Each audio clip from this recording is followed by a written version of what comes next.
صحیح مسلم کی روایت ہے، حضرت عمران بن حسین راوی ہیں کہ اللہ کے رسول صلی اللہ علیہ وآلہ وسلم نے ارشاد فرمایا، عمران بن حسین کہتے ہیں میں نے خود سنا اللہ کے رسول کو یہ فرماتے ہوئے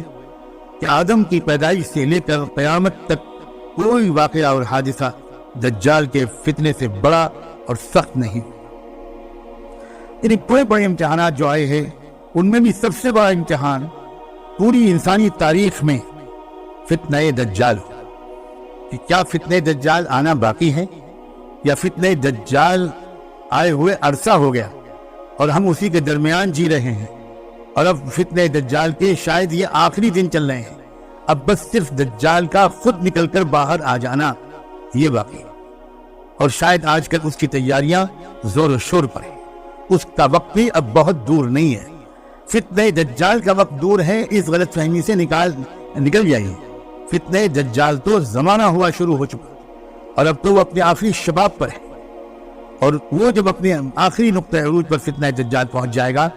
تب دجال کے لیے باہر نکلنے کے حالات بن جائیں گے، تب وہ کھل کر سامنے آ جائے گا۔ دجال کے بارے میں ایک بات یہ بھی اس وقت میں آپ کو یاد دلاؤں، اور یہ حدیث صحیح بخاری اور صحیح مسلم دونوں میں ہے کہ آپ نے ارشاد فرمایا، اور یہ کہتے ہوئے ارشاد فرمایا کہ میں تم کو ایسی باتیں دجال کے بارے میں ایسی بات بتانے جا رہا ہوں جو مجھ سے پہلے کسی نبی نے اپنی قوم کو نہیں بتائی تھی، اور اس وقت آپ نے ایک بات یہ فرمائی انہ اعور،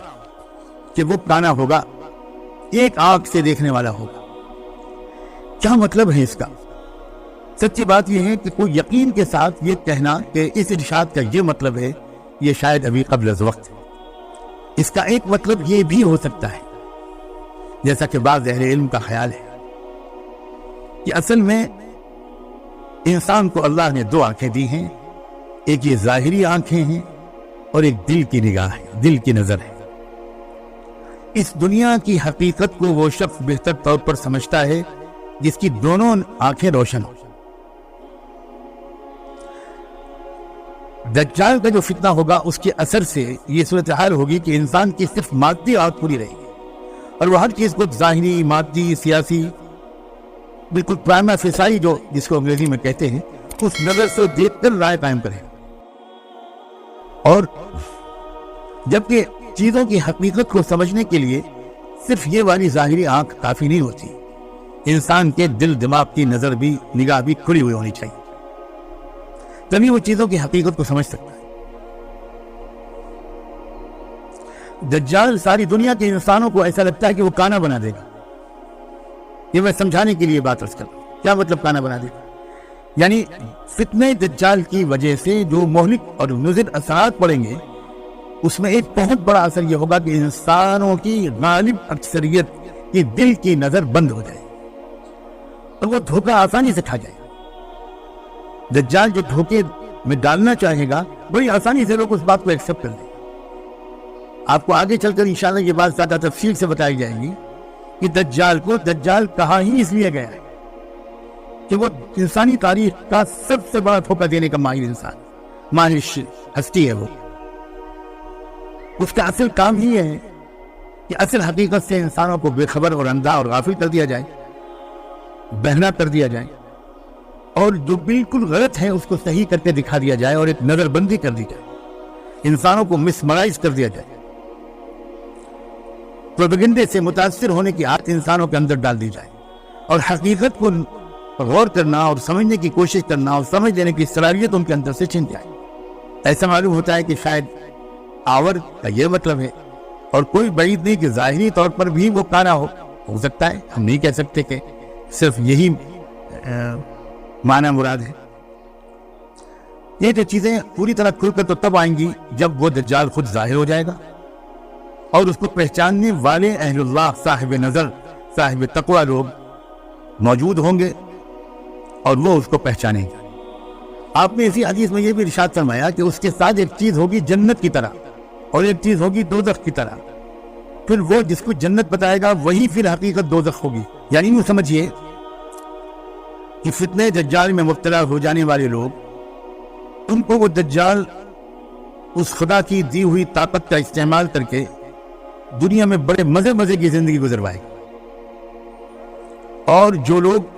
اس کے سامنے سر جھکانے سے انکار کر دیں گے، جو اس کو خدا ماننے سے انکار کر دیں، ان کے لیے وہ دجال بہت مصیبتیں کھڑی کرنے کی کوشش کرے گا، فقر و فاقے میں ان کو مبتلا کر دے گا، طرح طرح کی پریشانیوں میں ان کو ڈالے گا۔ یہی تو ہے فتنہ، یہی تو ہے امتحان اور آزمائش۔ اللہ تعالیٰ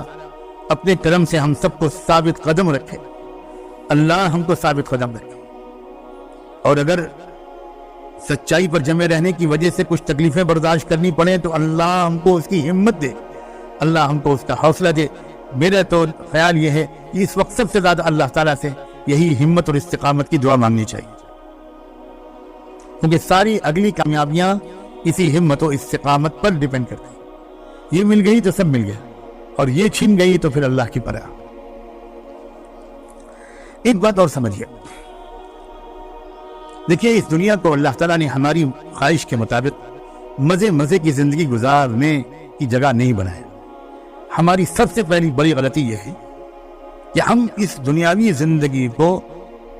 اصل میں ایک مزے کی زندگی گزارنے کا ایک پیریڈ سمجھتے ہیں، اور اسی لیے جب کوئی پریشانی آتی ہے تو بہت زیادہ پریشان ہوتے ہیں۔ اصل میں یہ دنیا کی زندگی امتحان کے لیے، کوئی نہ کوئی امتحان مستقل لگا رہتا ہے اس دنیا کی زندگی میں، یہ ہے ہی اس لیے۔ اور انبیاء علیہ السلام اللہ تعالیٰ نے بھیجے اس لیے کہ انسانوں کے اندر اچھائی کو قبول کر کے نیک بننے کی صلاحیت بھی بھرپور ہے، اور برائی کی بھی صلاحیت بھرپور ہے، انصاف کی صلاحیت بھی انسان میں بھرپور ہے، اور ظلم کی صلاحیت بھی بھرپور ہے، علم کی صلاحیت بھی انسان میں بھرپور ہے، اور جہالت کی صلاحیت بھی انسان میں بھرپور ہے۔ انہ کان ظلوما جہولا۔ اللہ وہ قرآن جو بڑی مشقتوں کے ساتھ آپ کے محبوب پر اترا،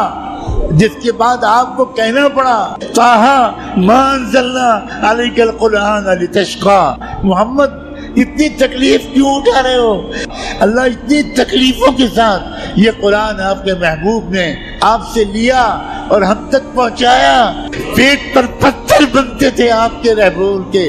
اللہ گھر میں 2 مہینے کھانا نہیں پکتا تھا، چولہا نہیں جلتا تھا، اور ہم کمینے، ہم بے وفا، ہم باغی۔ اللہ وہ کون سا لفظ ہے جو ہماری بغاوت کی صحیح ترجمانی کرے؟ اللہ ہم قرآن مجید کو ہم نے کیا سلوک اس کے ساتھ کیا ہے اللہ، اور ہم یہ ہیں کہ بالکل بہرے گونگے ہو گئے ہیں، اندھے ہو گئے ہیں۔